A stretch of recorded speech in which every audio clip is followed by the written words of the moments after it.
시대가 어려울수록 사람들은 안정을 추구합니다. 직장을 선택을 해도 안정된 직장을 선택을 하고, 사업을 해도 안정된 분야에서 사업을 합니다. 또 나이가 들면 안정된 것을 원하죠. 새로운 모험을 하기를 원하지 않습니다. 그래서 나이가 들면 이사하는 거 별로 좋아하지 않습니다. 안정된 거. 그런데 사람이 사는데 좀 확장하고 뭔가를 새로운 것을 시도하려면 안정을 추구해서는 또 잘 안 되지요. 뭔가 좀 모험을 해야 된다 하는 겁니다. 안정을 추구하면 기적이 나타나지를 않아요. 그런데 모험을 하다 보면 생각 외로 큰 일들을 많이 할 수가 있습니다. 그렇습니다. 또 모험을 하다 보면 희생도 해야 되고 손해도 올 수가 있지요.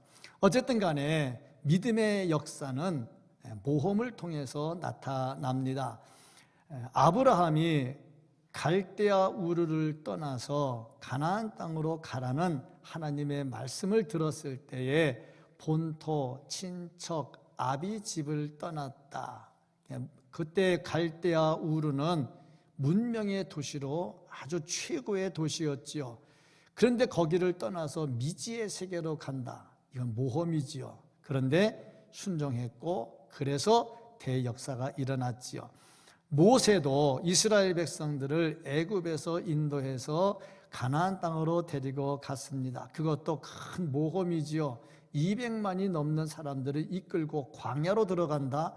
정말 있을 수 없는 일이지요. 그런데도 불구하고 감행을 했고 그래서 가나안 점령이라고 하는 대역사를 이룹니다.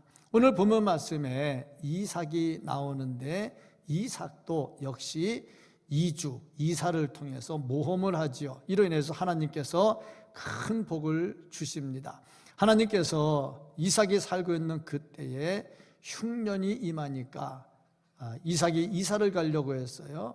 애굽으로 가려고 하니까 애굽으로 가지 말라 하니까 이삭이 그 말씀을 듣고 애굽으로 내려가지는 않았습니다. 그런데 이사하는 과정에서 많은 다툼이 일어났습니다. 이 당시에 최고의 문제였던 물, 사람이 물 없이 못 살거든요. 그러니까 우물 문제 이런 것들 때문에 많은 다툼이 있었습니다. 그래서 이사하고 또 이사하다가 나중에 한 곳에 이르렀는데 거기서는 물도 있고 싸움도 없고 그래서 여기서 살자 그래가지고 르호봇이라는 이름을 붙여가지고 거기서 살았습니다. 그러면서 르호봇이라는 이름의 뜻을 보니까 하나님께서 번성하게 하셨더라 하는 거죠. 하나님께서 확장시켜 주시고 하나님께서 크게 해 주시고 하나님께서 복을 더해 주시고 하나님께서 채워 주시고 기쁨을 충만하게 해 주셨습니다. 그래서 우리가 여기서 번성하자 하고 말씀을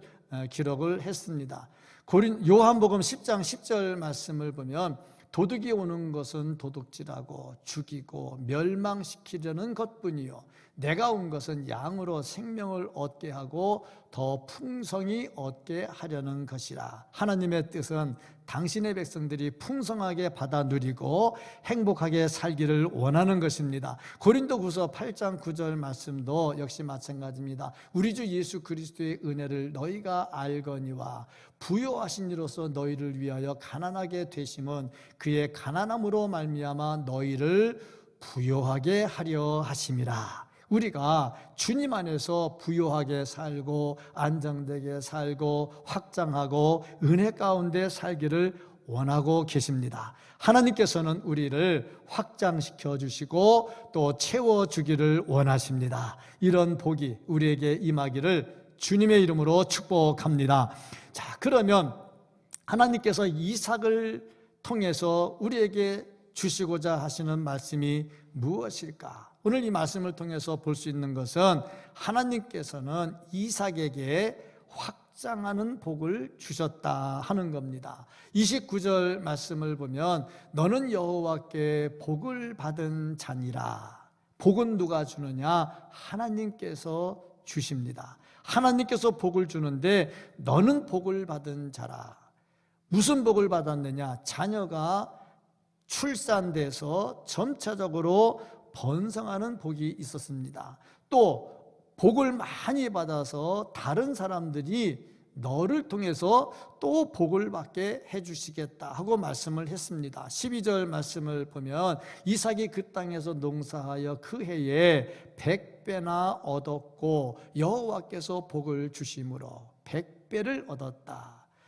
성경에서 말하는 100배가 하나, 둘, 셋, 열, 스물, 아흔, 백 그런 100이 아니고 가득 찬 거를 말합니다.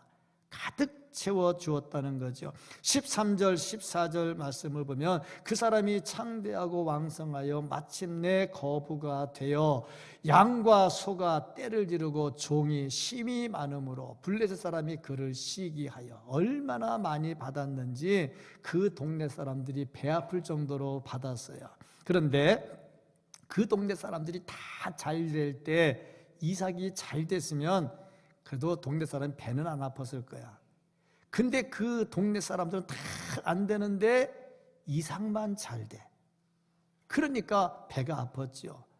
왜 이런 일이 있었을까? 하나님께서 복을 주셨기 때문이다 하는 겁니다. 하나님은요, 당신의 백성이 잘 되기를 원하시고요, 그래서 복 주기를 원하셔요. 근데 상황이 아주 안 좋을 때, 지금 가뭄이 들어서 다른 사람들은 농사가 다 안 돼. 비가 안 오니까 농사가 안 돼. 그런데 이삭의 집은 100배나 얻었어. 정말 놀라운 일들이 일어나지요. 하나님께서 복을 주시면요, 안 되는 중에도 잘 됩니다. 하나님께서 복을 주시면 남들이 다 넘어질 때 일어섭니다.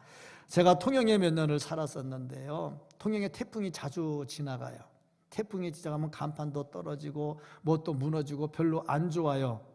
그래서 사람들이 태풍 오면 싫어해요. 그런데 태풍이 지나가고 나면은 아주 만연의 미소를 감추면서 11조를 많이 내는 분이 꼭 있어요. 뭐 하는 사람이냐? 간판집 하는 사람이야. 웃지도 못해. 남들은 떨어져가지고 속상하다는데 웃을 수는 없고, 근데 11조는 늘어나니까 하나님께 감사는 해야 되겠고, 하나님께서 복을 주시면 안 되는 중에도 잘 됩니다. 코로나로 다 힘들었잖아요. 근데 코로나 중에서도 또 잘 되는 집이 또 있어요. 다 그렇습니다. 하나님께서 복을 주시면 잘 될 줄로 믿습니다. 이삭이 복을 받을 때를 보면요, 가뭄이 있었어요. 가뭄에 농사 짓는 사람 비가 안 오면 속이 타지요. 그런데 거기서 잘 됐다 하는 것입니다. 하나님께서 르호봇에 축복을 주셨다 하는 겁니다. 하나님께서 복을 주시면 우리 기대했던 것 이상으로, 우리 상상을 초월해서 복을 주시는데, 창세기 16장 10절 말씀을 보면 그런 말씀들이 기록이 되어 있습니다. 여호와의 사자가 또 그에게 이르되 내가 내 씨를 크게 번성하여 그 수가 많아 셀 수 없이 하리라. 셀 수 없게 하리라. 얼마나 많은 것을 주시는지 셀 수 없도록 해주겠다. 창세기 17장 2절 말씀, 내가 내 언약을 나와 너 사이에 두어 너를 크게 번성하게 하리라 하시니, 크게 번성하게 해주십니다. 17장 20절 말씀을 보면 이스마엘에 대하여는 내가 내 말을 들었나니 내가 그에게 복을 주어 그를 매우 크게 생육하고 번성하게 할지라. 그가 12두령을 낳으리니 내가 그를 큰 나라가 되게 하려니와. 큰 나라가 되게 해주신다. 창세기 22장 17절 말씀, 내가 내게 큰 복을 주고 내 씨가 크게 번성하여 하늘의 별과 같고 바닷가의 모래와 같게 하리니 내 씨가 그 대적의 성문을 차지하리라. 하늘의 별과 같이, 바닷가의 모래와 같이 얼마나 많은지, 그 많은 것을 다 하나님께서 주십니다. 창세기 24장 35절 보면 여호와께서 나의 주인에게 크게 복을 주시어 창성하게 하시되 소와 양과 은경과 종들과 낙타와 나귀를 그에게 주셨고 크게 번성하는데 상상을 초월하게 주십니다. 이런 은혜가 우리에게 있기를 주님의 이름으로 축복합니다. 아멘. 그런데 이렇게 복을 주시는데 어떻게 주시는가 봤더니 어려울 때 더 주시더라 하는 겁니다. 남들 다 잘 될 때 주시면 그냥 고맙습니다 하고 말지 감동은 아니야. 남한테 선물을 할 때에 내가 이제 10만 원짜리 선물을 한다 그러면 아유 고맙다, 이렇게 선물 안 해도 되는데 선물했네, 고맙네, 이제 그 정도입니다. 그런데 10만 원짜리 해야 될 그 집에 100만 원을 선물을 했어요. 그럼 받는 사람이 와 뭐 이래? 그렇게 되죠. 감동이죠, 감동. 어느 목사님 그 얘기하더라고. 새 가족이 왔는데 별로 이렇게 교회에 잘 알려지지 않은 사람이래. 그런데 결혼식이 있었대. 결혼식에 갔는데 보통 목사님들이 사용하는 그 헌금하는 그 교회에서 정해준 금액이 있잖아요. 그걸 하는데 암만 해도 안 되겠더래. 마음에 감동이 돼가지고 100만 원을 했대. 그랬더니 그분이 감동을 해가지고 교회 열심히 잘 나오더래. 그거 보니까 그렇잖아요. 남들 하는 수준 해가지고는 잘 안 돼. 그러니까 교회 나오시는 것도 남들 하는 수준만큼 하면은 아 그러려니 해요. 근데 그 수준을 넘었으면 하나님도 감동하십니다. 아멘은 성령의 감동을 받은 사람들이 하는 것이고, 내가 맞아 아멘 해야 돼 하는데 아멘을 못하게 입을 딱 막는 거는 사탄이 하는 겁니다. 자, 하나님께서 은혜를 베풀어 주셔서 하나님의 감동되는 성도들 되기를 주의 이름으로 축복합니다. 자, 이 당시에요 흉년이 많이 들었어요. 아브라함 때도 흉년이 들었고요, 지금 본문의 이삭 때도 흉년이 들었고요, 그리고 아들 야곱 때도 흉년이 들었어요. 흉년이 자주 들어요. 근데 왜 하나님은 이렇게 흉년이 들게 하시고 또 흉년 중에 또 복을 주셨을까? 이삭에게도 복을 준 것도요 흉년 때입니다. 흉년 때 복을 주셨거든요. 왜 그랬을까? 그리고 보니 소망을 심어주는 겁니다. 어려운 때라 할지라도 하나님께서 함께 하시면 이룰 수가 있다. 하나님께서 복을 주시면 된다. 그런 것을 보면서 소망을 갖게 하는 거죠. 그러니까 이런 일들을 겪으면 그 다음에 어려운 일이 생겨도 낙심하지 않습니다. 이렇게 어려운 때 지켜주시는 하나님이신데 어찌 지금은 안 지켜주겠느냐 하는 소망이 생겨나게 되지요. 사람이 이렇게 어려운 때 하나님께서 말씀을 주시면 아멘으로 받고 화답하고 믿고 따라가면 어려운 일들이 잘 해결될 줄로 믿습니다. 오늘 말씀의 3절 4절 말씀을 보면요, 이 땅에 거류하면 내가 너와 함께 있어 내게 복을 주고 내가 이 모든 땅을 너와 내 자손에게 주리라. 내가 내 아버지 아브라함에게 맹세한 것을 이루어 내 자손을 하늘의 별과 같이 번성하게 하며 이 모든 땅을 내 자손에게 주리니 내 자손으로 말미암아 천하 만민이 복을 받으리라. 지금 흉년으로 인해서 고생하고 있는데 이 땅에 머물러라. 머물면 내가 줄게 하면서 약속을 주십니다. 아무리 어려운 환경도 하나님의 말씀을 믿고 순종하고 따라가면 하나님께서 확장시키고 채우시는 복을 더해 주실 줄로 믿습니다. 그러려면 우리가 믿음의 눈을 열어야 돼요. 어려운 환경을 보는 게 아니라 믿음의 눈을 열고 함께 하시는 하나님을 봐야 됩니다. 흔히 이렇게 말하지요. 요셉 형들의 미움을 받아서 미디안 상인들에게 팔려가지고 애굽으로 갔어요. 보디발의 집에 노예로 갔어요. 또 감옥에 들어갔어요. 그걸 보면서 요셉이 만약에 종으로 팔려가면서 야 이제 내 인생 끝났구나, 나 이제 어떻게 하노, 그리고 울었다면 그 인생 끝납니다. 근데 그렇게 말하지 않아요. 성경을 연구하시는 분들은 이렇게 해석을 합니다. 맞아, 내가 지금 노예로 팔려가니까 형들한테 죽지 않고 살 수 있어. 생각이 다르잖아. 뭐든지 그렇습니다. 꽈배기 틀면요 꼬여요. 모든 게 꼬여요. 그리고 요셉의 생각에는 예전에 꿈을 꿨잖아. 곡식단이 자기에게 절을 하고 해와 달과 별들이 자기에게 절하는 꿈을 꿨잖아. 야, 이제 내가 애굽으로 가면서 거기서 내가 별이 되고 거기서 내가 승리가 되겠구나, 그런 마음을 갖는 거죠. 그러니까 믿음의 사람은 현실에 어려움을 보는 것이 아니라 다가오시는 하나님의 은혜를 보는 겁니다. 그래서 하나님께서 어려울 때 더 많이 주신다 하는 겁니다. 어렵고 힘들고 해서 낙심하지 마시고 함께 하시는 하나님을 바라보고 확장시키시고 채우시는 하나님을 바라보시고 소망 중에 승리하는 삶을 살기를 주님의 이름으로 축복합니다. 아멘. 아울러서 하나님께서 이렇게 인도하실 때 모든 두려움을 다 떨쳐버리게 만들어 주십니다. 요셉이 팔려갔지만 하나님께서 함께 하셨잖아요.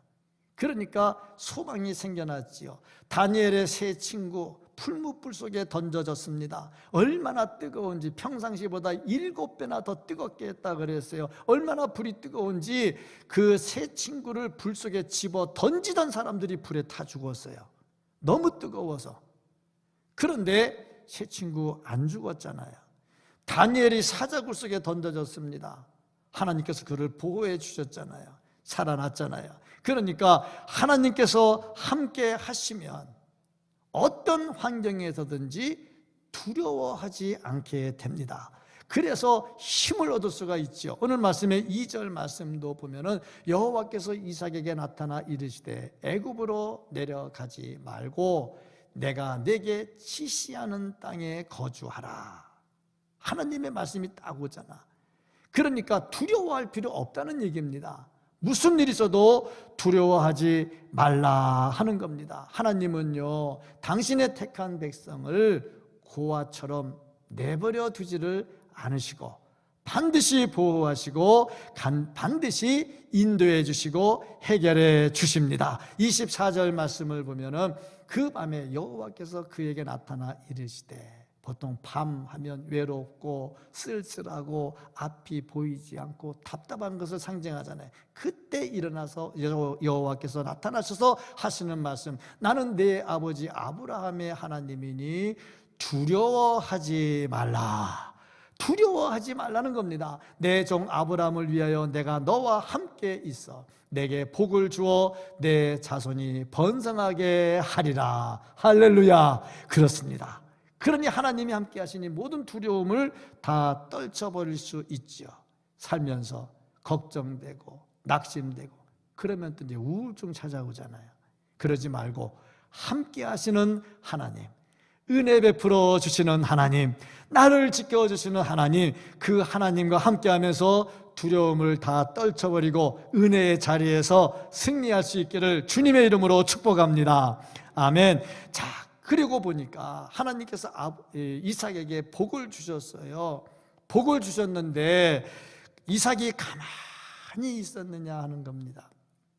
복은 하나님이 주시지만 복 받은 사람은 복 받을 일을 또 해야 됩니다.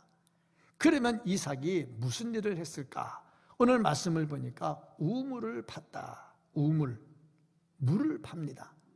뭐 지금 우리나라야 수도꼭지 틀면 물 잘 나오잖아요. 아무 때나 틀면 잘 나오잖아요. 근데 지금 살기 좋은 때니까 그렇지, 만약에 전쟁 중이라면 수돗물 안 나올 수도 있잖아요. 우크라이나 보니까 먹을 물이 없어가지고 눈 녹여가지고 그 눈 먹었다고 그러잖아요. 그렇잖아요. 그런데 이 당시에, 이삭이 살 당시에 이 가나안 땅은 물이 그렇게 흔하지 않습니다. 우리같이 땅만 파면 물 나오는 그런 동네가 아닙니다. 그래서 우물을 팠는데 물이 안 나와. 그래서 빈 구덩이로 놔둬. 그 요셉이 빈 구덩이에 던져진 게 바로 그런 겁니다. 물 파려고 우물을 팠는데 물이 안 나와. 그래서 빈 구덩이로 놔둔 거야. 그러니 물이 얼마나 중요하냐. 근데 물은 뭐냐? 생명입니다. 물 못 먹으면 죽습니다. 밥은 40일 안 먹어도 살아요.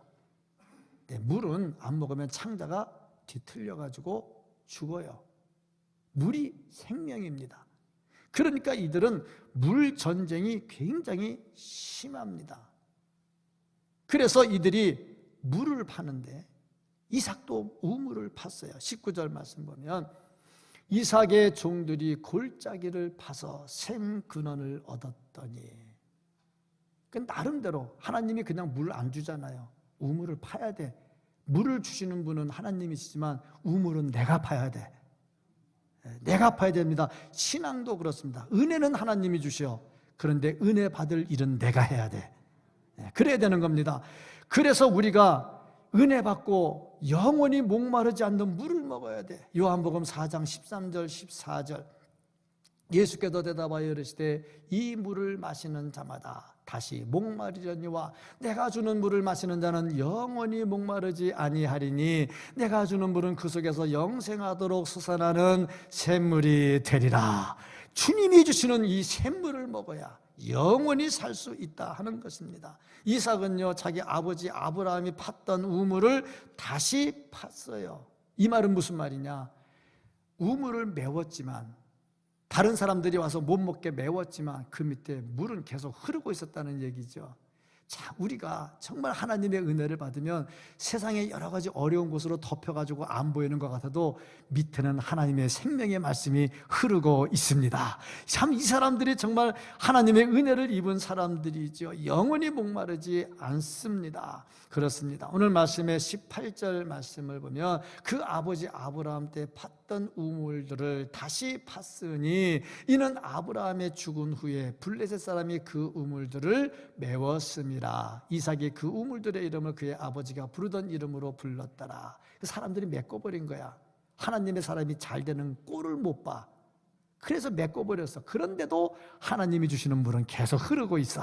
자, 우리가 정말 하나님의 은혜를 받으면 이 어려운 중에도 하나님이 주시는 은혜의 물이 계속 흐를 줄로 믿습니다. 그래서 교회는요, 샘을 많이 파야 돼. 샘을, 무슨 샘을 많이 파야 될까?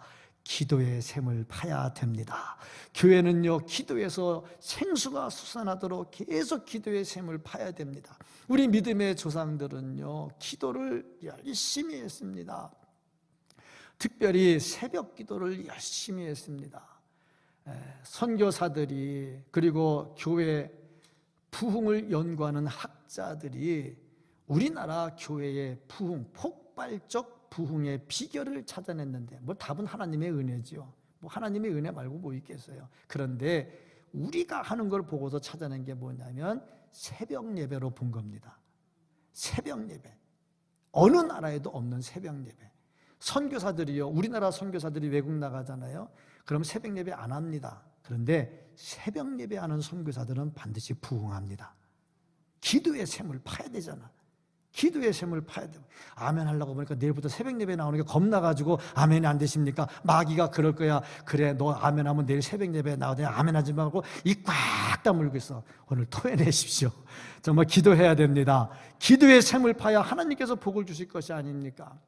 예, 우리 천사기도 하잖아요. 왜 안 해도 되잖아요. 그 천사기도 안 하면 또 어때요? 하잖아요. 왜 합니까? 기도의 샘을 파야 하나님께서 축복의 물을 주실 줄로 믿습니다. 물이 나올 때까지 파야죠. 기도하면서 응답받을 때까지 계속 기도해야죠. 놀라운 기적, 천사기도 하면서 나와서 기도하고 질병도 치유받는 역사도 나타나고 사업도 형통한 복도 나타나고 꼬였던 사업이 천사기도 나와서 기도하면서 풀리는 역사도 나타나고, 그래야 되지 않겠어요? 정말 하나님의 은혜로 기도의 샘을 파야 됩니다. 이삭이 샘을 안 팠으면 물을 어디서 구하겠냐고. 샘을 파야죠. 하나님이 물을 주신다는데 샘을 안 파서 되겠냐고. 기도의 샘 파기를 바랍니다. 교회 부흥을 외치려면 기도의 샘을 파야죠. 열심히 파야 되는 겁니다. 기도할 때 샘을 파라는 말이 무슨 말이냐? 물 나올 때까지 파라는 말이 무슨 말이냐? 포기하지 말고 하라는 얘기입니다. 사도행전 1장 14절. 사도행전 1장 14절 말씀. 여자들과 예수의 어머니 마리아와 예수의 아우들과 더불어 마음을 같이하여 오로지 기도에 힘쓰니라. 오로지 기도에 힘써요. 사도행전 2장 42절. 그들이 사도의 가르침을 받아 서로 교제하고 떡을 떼며 오로지 기도하기를 힘쓰니라. 아멘. 사도행전 6장 4절. 우리는 오로지 기도하는 일과 말씀 사역에 힘쓰리라. 오로지. 베드로전서 4장 7절. 만물의 마지막이 가까웠으니 그러므로 너희는 정신을 차리고 근신하여 기도하라. 정말 기도의 샘을 파야 됩니다. 오로지 기도해야 됩니다. 정말 기도하는 사람으로서 막혔던 것들이 뚫리고 막혔던 담이 무너지고 샘이 터지고 하나님께서 주시는 축복이 넘치기를 주님의 이름으로 간절히 축복합니다. 하는 일마다 잘 되는 복이 있어야 되겠죠. 계속해서 물을 파야 돼요. 32절 33절 말씀을 보면 그날에 이삭의 종들이 자기들이 판 우물에 대하여 이삭에게 와서 알리어 이르되 우리가 물을 얻었나이다 하매 그가 그 이름을 세바라 한지라. 그러므로 그 성읍 이름이 오늘까지 부엘세바더라. 도망 쫓아와서 메꾸면 따로 이사가서 또 파, 또 나와, 또 와서 메꾸면 또 이사가서 또 파, 또 나와. 기도로 파면 하나님께서 채워주실 줄로 믿습니다. 그 다음에 말씀에 순종했습니다. 이삭이 하나님께서 말씀하시기를 애굽으로 가지 말라. 2절 말씀 보면요, 2절 말씀, 여호와께서 이삭에게 나타나 이르시되 애굽으로 내려가지 말고 내가 내게 지시하는 땅에 거주하라. 애굽으로 가지 말라니까 안 가는 겁니다. 왜 애굽으로 가지 말라고 했느냐? 애굽은 좋은 곳입니다. 거긴 나일강이 있어요. 나일강에 홍수가 나서 범람하면요 땅이 옥토가 됩니다. 거기는요 물 찾기가 쉬워요. 근데 가려고 하니까 가지 말라네. 내가 지시하는 곳으로 가라 말씀을 했어요. 그래서 이삭이 순종합니다. 안 갑니다. 애굽으로 안 갑니다. 그런데 묘한 것은 반만 순종해서 지시하는 곳으로 가라 그랬는데 하나님이 그랄 땅으로 가라고는 말하지 않았는데 그랄 땅으로 갔어. 왜냐? 그랄 땅이 조금 살만해. 근데 그 땅이 어느 땅이냐? 블레셋 사람들 땅이야. 그러니까 순종을 하긴 했는데 100% 못해서, 가끔 우리도 그렇잖아요. 예배는 나오는데 예배 시간에 온전히 안 드리고 그냥 또 그럴 때가 있고, 교회 나와야 되는데 교회 안 나오고 딴 데로 빠질 때도 있고 막 그러거든. 온전히 못할 때가 있어. 근데도 그것도 하나님 예쁘게 보신대. 참 얼마나 좋아. 이번에 부흥회 하는데 은혜를 많이 받았어요. 강사 목사님이 그 얘기하더라고. 자기는 이제 중고등부 시절을 미션 스쿨을 다닌 거야. 그래서 교회에서 뭐 중고등부 총무도 하고 그랬대. 근데 이제 불교에 빠져가지고 대학교 가도 불교에 완전히 빠져버린 거야. 근데 자기를 전도한 사람이 있는데 그 전도한 사람이 자기도 그 죄 짓다가 회개하고 그런 간증을 하는데 얼마나 회개를 많이 했는지 여기서 막 똥물이 올라왔대. 똥물이 막 똥물을 막 토해내면서 회개를 했대. 그래서 이 목사님도 간증을 듣고 은혜가 받아가지고 자기도 다시 예수 안에 돌아와서 회개를 하는데 똥물 올라오게 회개했는데 똥물이 안 올라오더래. 그래서 손으로 막 목구멍을 후볐대. 킥킥 하는데 가르침만 올라온 거지. 그래서 왜 나는 안 되는가 낙심하는데 마음속에 이런 마음이 들더래. 야, 그것도 이쁘다 그러더래. 그러니까 오늘 나온 거, 강제로 나왔던, 마지못해 나왔던, 어째 나왔던 나온 거 이쁩니다. 아멘. 이쁩니다. 이뻐요. 자, 이쁜데 말씀에 순종해야 되고 하나님께서 복의 복을 더해 주시는데 우리는 진짜 말씀에 순종을 해야 된다. 말씀을 할 때는 아멘으로 받아야 되고, 일단 이 아멘은 마음의 동의가 된다는 거거든요. 마음의 동의가 안 되는 뜻이 아멘이 되겠어요? 근데 하나님의 말씀인데 어찌 아멘을 안 하겠습니까? 하나님의 말씀이니까 아멘이 되고 아멘을 해야 되는데 마귀가 와가지고 자꾸 내 입을 막아버린대. 아멘 못하게 자꾸 막아버린대. 마스크까지 막아버렸으니 이게 좀 얼마큼 막았는지 모르겠지만 좌우지간 주님의 말씀에, 하나님의 말씀에는 아멘이 있습니다. 그리고 아멘 하면요 순종해야 될 줄로 믿습니다. 그래야 하나님께서 확장하시고 부어주시죠. 이삭이 그걸 했단 말입니다. 아무리 하나님이 복을 주시려고 하고 물을 주시려고 하는데 샘을 안 파는데 어떻게 되겠냐고, 순종하지 않는데 어떻게 되겠냐고. 하나님께서 순종하실 때, 말씀에 순종할 때 채워주실 줄로 믿습니다. 세 번째 보니까요, 다투는 걸 하지 않아요.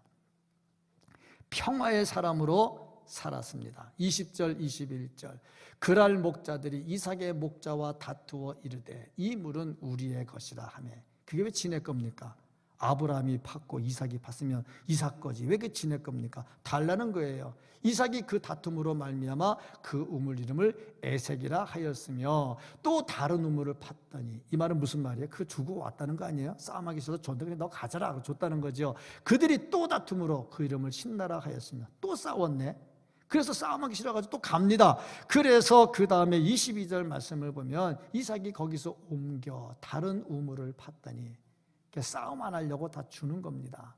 그들이 다투지 아니하였으므로 그 이름을 르호봇이라 하여 이르되, 이제는 여호와께서 우리를 위하여 넓게 하셨으니 이 땅에서 우리가 번성하리로다. 싸움을 끝인 거죠. 안 하잖아요. 자꾸 주고 가고. 그런데 제가 조금 전에 말씀드렸듯이 이 물이 어떤 물입니까? 생명입니다. 여기서 물 못 구하면 못 삽니다. 그걸 팔려고 고생했잖아요. 거기서 물이 나왔잖아요. 근데 그걸 주고 간다는 얘기야. 이것은 무슨 말이냐? 경제적 논리로 해석하지 않고 관계를 소중하게 여겼다 하는 얘기입니다. 30절 말씀을 보면요, 이삭이 그들을 위하여 잔치를 베풀매 그들이 먹고 마시고, 참 자기를 쫓아내고 뺏었는데 그들에게도 잔치를 베풀었대요. 싸우는 것을 원치 않았다 하는 겁니다. 여기서 이제 우리가 알 수 있는 게 뭐냐면, 하나님의 사람들은 싸우지 말아야 된다는 얘기입니다. 교회에서도 싸우는 말을 하지 말아야 됩니다. 어디 가든 싸우는 말을 하지 말아야 됩니다. 왜 싸우느냐? 자기 유익 때문에 싸웁니다. 지금 나라가 시끄럽습니다. 검찰 수사권 완전 박탈. 왜 박탈시킵니까? 범인을 잡아야 되는데 왜 하겠습니까? 이권이 개입되지 않겠어요? 그건 만약에 놔뒀다가 누가 또 감옥에 들어가고 누가 감옥에 들어가고, 그러니까 내가 안 들어가려고 또 그러고 또 집어넣으려고 그러고 뭐 하는 거 아니겠어요? 다 이권 때문에 싸움을 합니다. 물론 범인은 빨리 잡아가지고 범인 죄 못 짓게 해야 좋은 사회가 되지, 범인을 안 잡고 내버려두면 범죄가 좀 커지면 나라가 어떻게 되겠어요? 하여튼 보니까 자기가 손해보지 않으려고 하다 보니 자꾸 다툽니다. 그러면 이삭은 왜 안 싸우고 이사 갔을까?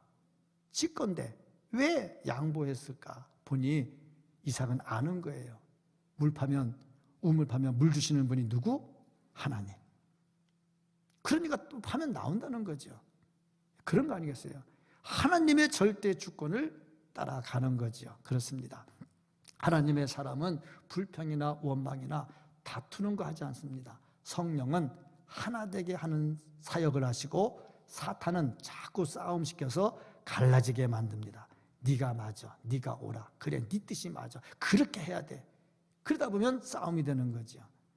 다투는 일보다 하나 되는 일에 앞장서기를 축복합니다. 그 다음에 네 번째가 예배 중심입니다. 하나님께서 주시는 복을 받으려면 우물도 파야 되고 말씀도 순종해야 되고, 다 그렇지 않겠어요? 싸우지도 말아야 되고, 그러면서 더 중요한 거, 예배 중심이 되어야 되겠다. 23절 말씀을 보면 이삭이 거기서부터 브엘세바로 올라갔더니, 브엘세바로 갔습니다. 25절, 이삭이 그곳에서 제단을 쌓고 여호와의 이름을 부르며 거기 장막을 쳤더니, 예배드립니다. 쳐들어와서 뺏으면 주고 가. 그리고 예배를 드렸습니다. 그런데 브엘세바가 어떤 곳이냐? 아브라함이 이삭을 제물로 드리려고 했던 곳, 거기서 아브라함이 예배 드렸던 곳입니다. 그러니까 예배 드렸던 장소에서 똑같이 예배를 드리지요. 이전에 애굽으로 가지 말라 해서 안 간 건 잘했는데, 하나님께서 가라고 한 곳이 아닌 또 그랄 지역에 머물러서 엉거주춤 해가지고 이러지도 않은 것이고 저러지도 아닌 것 같은데, 그런 모습이 이제 없어지고 하나님께 철저히 예배하는 모습으로 갑니다. 그렇습니다. 복 받으려면 예배 잘 드리시기 바랍니다. 예배 잘 드리시기 바랍니다. 왜냐하면 하나님이 사랑하시고 하나님께서 사랑하는 백성이 하나님께 감사합니다, 고맙습니다, 그게 예배인데, 그거를 안 하고 어떻게 복을 받겠느냐는 겁니다. 예배가 살아나는 교회, 예배가 살아나는 성도가 되기를 주님의 이름으로 축복합니다. 그리고 중요한 마지막 한 가지, 하나님께서 함께 해 주셔야 됩니다. 28절, 그들이 이르되 여호와께서 나와 함께 계심을 우리가 분명히 보았으므로 우리의 사이 곧 우리와 너 사이에 맹세하여 너와 계약을 맺으리라 말하였느라.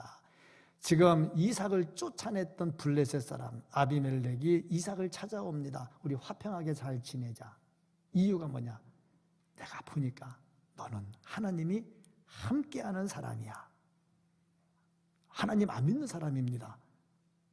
자기가 쫓아냈던 사람입니다. 그런데 자기 발로 걸어와서 미안해, 우리 같이 잘 지내자.